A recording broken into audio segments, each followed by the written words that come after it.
Hello friends, स्वागत है आप सबका मेरे यूट्यूब चैनल में। मैं एडवोकेट पवन चौहान फिर से आपके लिए एक नई प्रेरणादायी कहानी लेकर आया हूँ दोस्तों। आज की हमारी कहानी का शीर्षक है चतुराई का फल। जी हाँ दोस्तों, आज की हमारी कहानी का शीर्षक है चतुराई का फल। और दोस्तों, आज हम हमारी कहानी की शुरुआत करते हैं। एक समय की बात थी, एक गाँव में एक किसान रहता था। वो बहुत ही चिंतित रहता था। उसकी चिंता का कारण ये था दोस्तों कि उसके पास एक छोटी सी जमीन का एक टुकड़ा था जो बहुत ही बंजर जमीन थी। उसे उसकी खुदाई की चिंता थी क्योंकि उसके पास धन नहीं था और फाइनेंशियली वो बहुत ही कमजोर था दोस्तों। पर अब इस समस्या का समाधान कैसे किया जाए वो इसी विचार में लगा रहता और बस दिन भर इसी चीज में सोचता रहता और चिंता में रहता। एक समय की बात है, रात को वो जब सो रहा था तो उसकी पत्नी ने उसे पूछा, काफी दिनों से बहुत चिंतित दिखाई दे रहे हैं आप, आपकी चिंता का कारण मुझे भी बताइए। तो उसने अपनी पत्नी को अपनी चिंता का कारण बताते हुए कहा कि बस ये बंजर जमीन का टुकड़ा ही मेरी चिंता का कारण है, इसे खुदाई कैसे करूं, मेरे पास तो पैसे भी नहीं है। उसी समय एक हल्की सी आहट उसके घर के पीछे से सुनाई दी दोस्तों।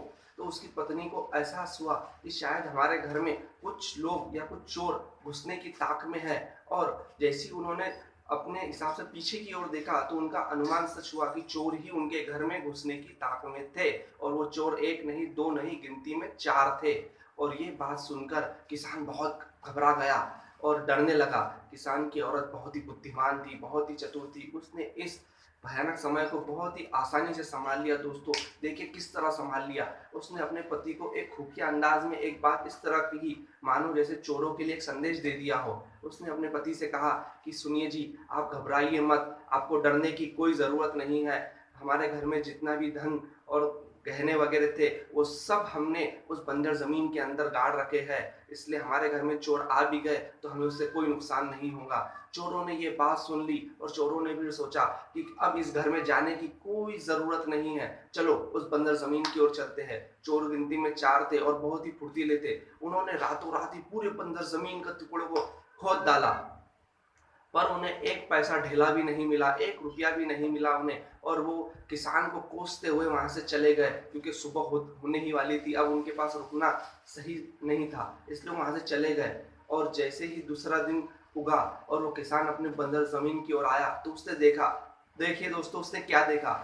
उसने देखा कि मेरी जमीन तो पूरी खुदी हुई है। और उसे तब उसे अपनी पत्नी की बुद्धिमान और चतुराई पर बहुत ही अभिमान हुआ, बहुत ही गर्व महसूस हुआ। और उसने सराहना की कि मेरे पत्नी ने इस आए हुए संकट को बहुत ही प्यार से संभाल लिया।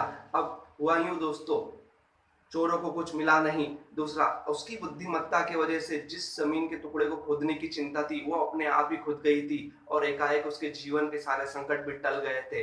इसलिए इस कहानी की जो सीख है, मोरल ऑफ द स्टोरी हमारी ये है कि अगर हम सूझबूझ से काम ले तो किसी भी समस्या से हम निकल सकते हैं, बच सकते हैं, उसका समाधान निकाल सकते हैं। और दोस्तों, अगर हम भी हमारी सूझबूझ से थोड़ा सा अगर प्रिकॉशंस ले किसी भी चीज के लिए तो इस महामारी से भी हम बच सकते हैं, सुरक्षित रह सकते हैं। इसलिए दोस्तों, आज हमारी कहानी का मैं विराम देता हूँ। मिलते हैं अगले वीडियो में नई कहानी के साथ। Stay home, stay safe. और मेरे चैनल को सब्सक्राइब नहीं किया दोस्तों तो फिर क्या किया।